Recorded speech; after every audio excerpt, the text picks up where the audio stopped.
Good morning, and thanks for being here. Special thanks to my family for joining me today.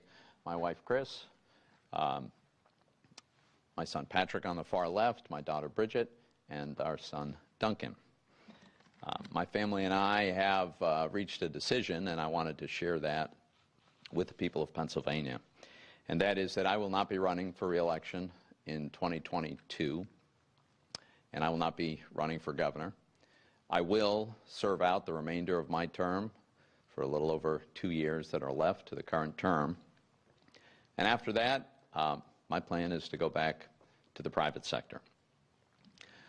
I want to say very clearly that representing the people of Pennsylvania, this big, beautiful, complicated, diverse state, has been an extraordinary, amazing honor. It still is. And it's been by far the highlight of my professional life. The reasons that I've reached this decision are not political, they're personal. The decision is consistent with the long-held view I've had in support of term limits. I committed myself to limiting my terms in the House. I didn't do that in the Senate, but I always thought that I'd probably serve just 2 terms, and often mentioned that along the way. But the real reasons are, by the time I finish this term, I will have been in public office for 18 years. Over a 24-year period. There was a 6-year hiatus, but even then, I was very involved in government and politics, running the Club for Growth, and spending 2 of those years running for the Senate. 18 years is a long time. And you know, all of that time, our family has lived in Pennsylvania. That was the right decision for our family.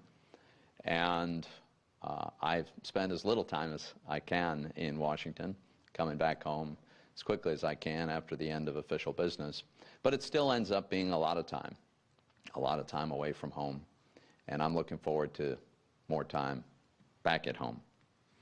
I have no specific plans, and I'm not going to spend time or energy thinking about what I'll do later until a good 2 years from now, because I've got a lot of work still ahead of me. I'm really pleased with the work I've been able to do. These past 10 years have been extraordinary.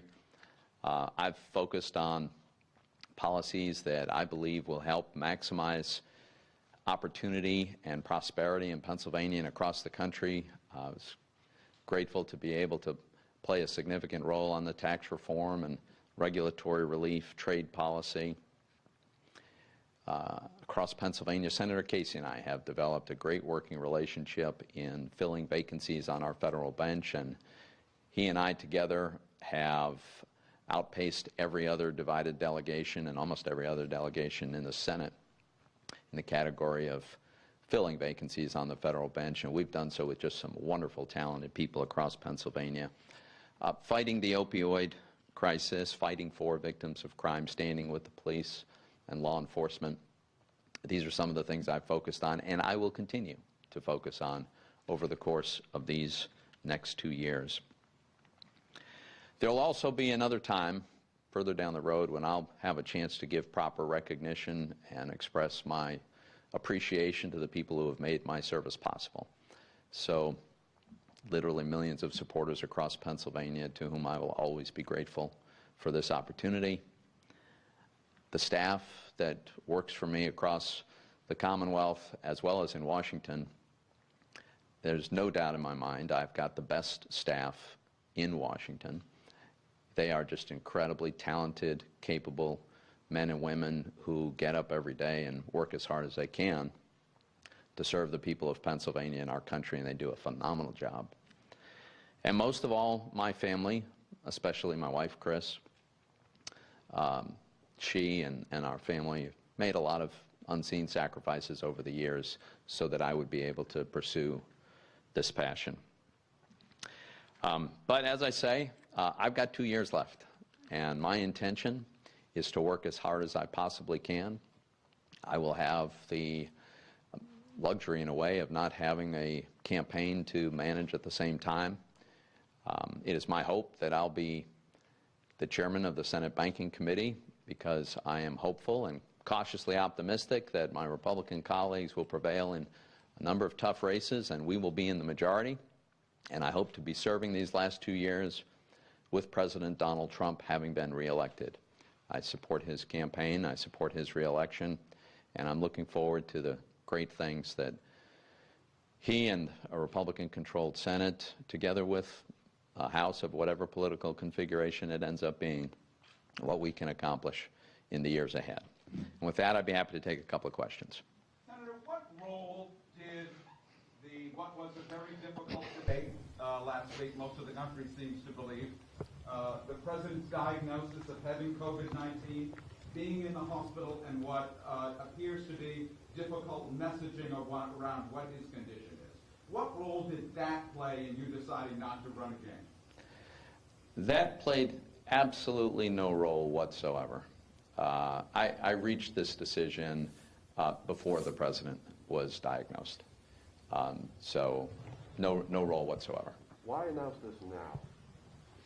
Yeah, that's a good question. So the reason I decided to announce this is because in recent weeks especially, I've been getting phone calls almost on a daily basis from people who have said, I want to help you run for governor. I want to help your reelection campaign.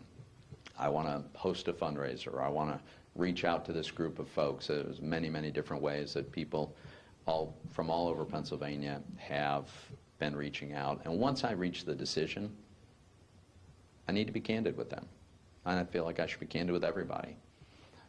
So that's the main reason. I've made a decision. It's not going to change. And so I want to let everybody know. How long has your mind been made up? Not very long. You know, I don't know exactly, but Days, weeks? days, couple of weeks, something like that. Senator, over the past 3... Think are best to run for governor? So I have not thought a lot about that. I suspect we will have quite a number of candidates, at least initially, and I am very confident we will field a terrific candidate, and I look forward to supporting that candidate. Senator, over the past 3 years, you and your Republican colleagues have often had to answer questions about something the president has done or tweeted or said. How much did that weigh on your decision, the idea that you would have to continue to do that? Yeah, let me be very clear. That had no bearing whatsoever. You know, I've decided early on that I am not responsible for the president's Twitter feeds. I am not responsible for editing his comments in any given medium. I work with this president on a regular basis. It's a very constructive working relationship, and when I've disagreed with him, which I have, I haven't been bashful about saying so. But that has nothing to do with this decision. Did you think you could win statewide? Do I think I could win statewide? So I don't want this to come across the wrong way, but I've been in 5 tough competitive general elections, 3 in what was then the 15th congressional district and is now the 7th, and 2 in Pennsylvania. I've won all 5 of them. I think if I decided to run, I would have won again. What did you difficult? Hold on, one at a time. Yeah, that's a great question. There's a lot that I hope we'll be able to do. We have, when we reformed the tax code in response to the reformed code and some regulatory changes, the American economy reached new highs, outperformed virtually all expectations. We had the strongest economy of my entire life. Unfortunately, some of the provisions in the tax reform are set to expire.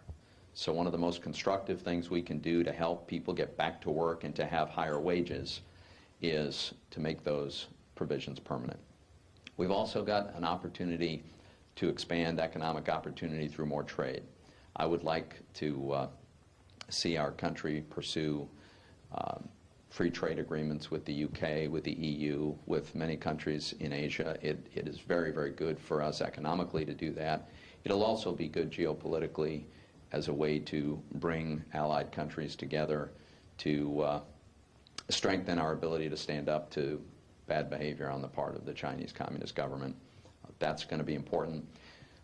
If I do get a chance to chair the Banking Committee, there's some really important work I'd like to do in that space. We still have Fannie Mae and Freddie Mac in conservatorship. This is the great unfinished work of the financial crisis, and I would like to bring an end to the status of those two giants.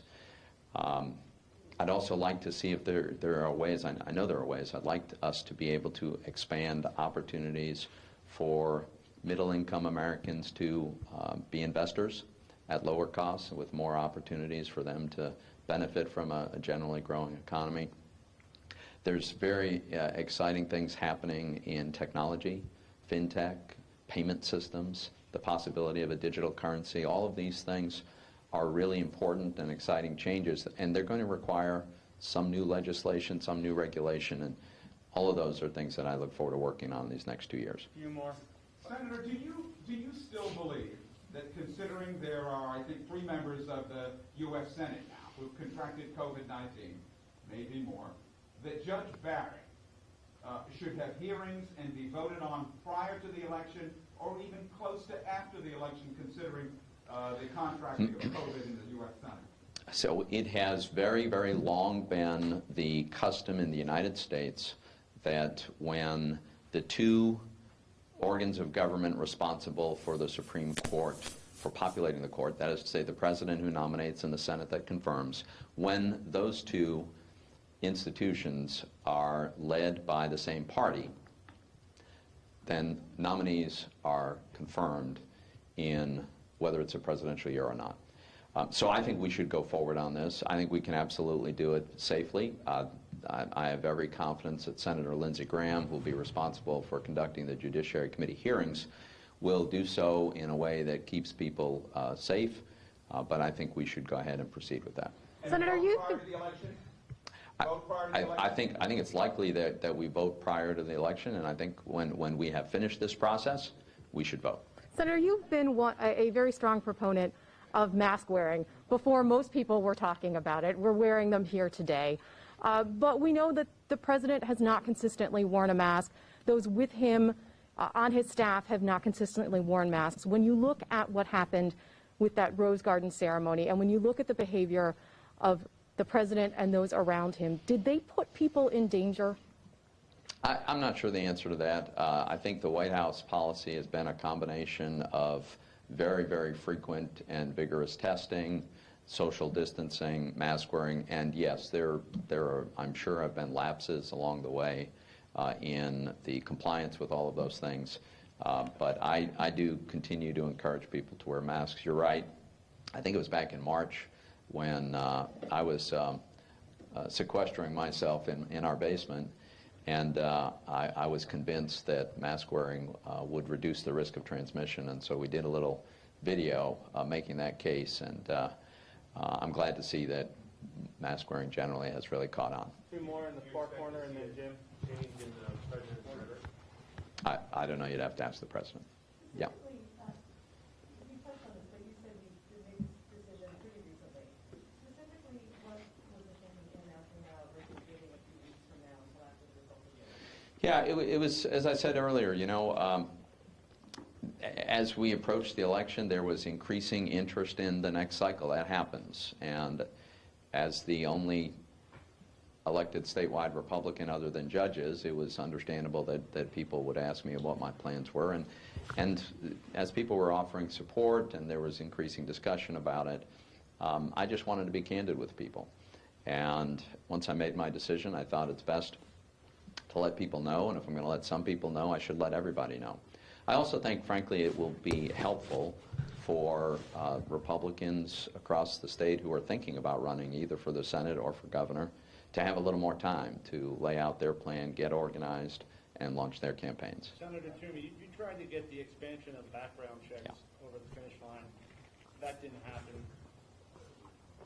The divisiveness in the country right now, gridlock in Washington, President Trump aside, how much did that influence your decision?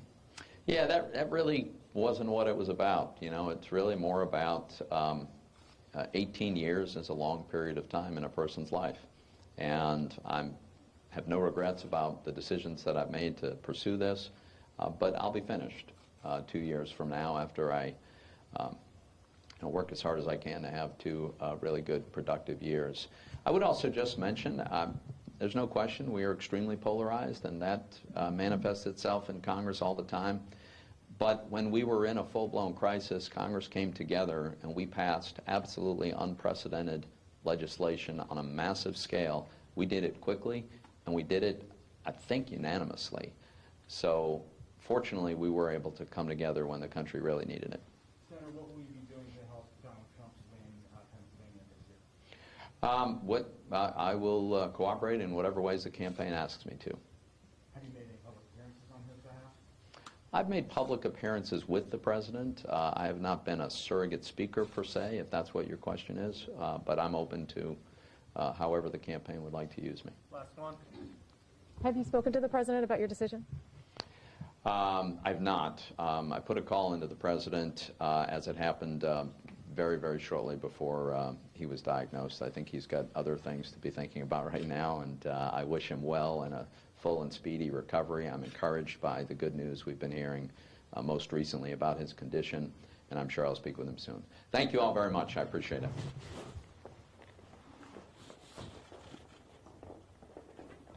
C3. C3.ai software enables organizations